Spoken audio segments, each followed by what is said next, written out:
প্রতিবন্ধী সন্তান নিয়ে প্রতিবেশীর দেওয়া খাবারের আশায় পথ চেয়ে বসে থাকা বৃদ্ধা বসিরন বেগমের বাড়িতে যায় স্থানীয় প্রশাসন।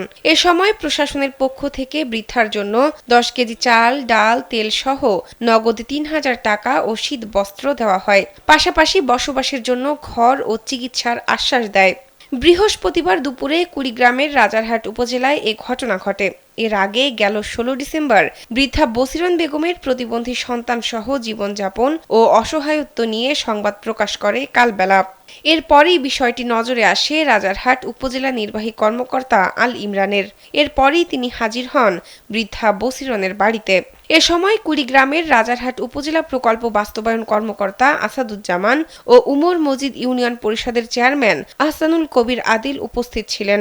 এলো ভিশন মুশকিল আসান অফার। যে কোনো ব্র্যান্ডের পুরনো ফ্রিজ নিয়ে চলে আসুন ভিশন শোরুমে আর নিয়ে যান নতুন ভিশন ফ্রিজ 20% পর্যন্ত ছাড়। রাজারহাট উপজেলা নির্বাহী কর্মকর্তা আল ইমরান জানান, বসিরন বেগমের বিষয়টি দৈনিক কালবেলার মাধ্যমে তিনি জানতে পারেন। খোঁজ খবর নিয়ে উপজেলা প্রশাসনের পক্ষ থেকে তাকে খাদ্যদ্রব্য সহ নগদ 3,000 টাকা ও শীত বস্ত্র সহায়তা দেওয়া হয়। এছাড়াও তাকে সব ধরনের সহযোগিতা করা হবে বলেও জানান তিনি।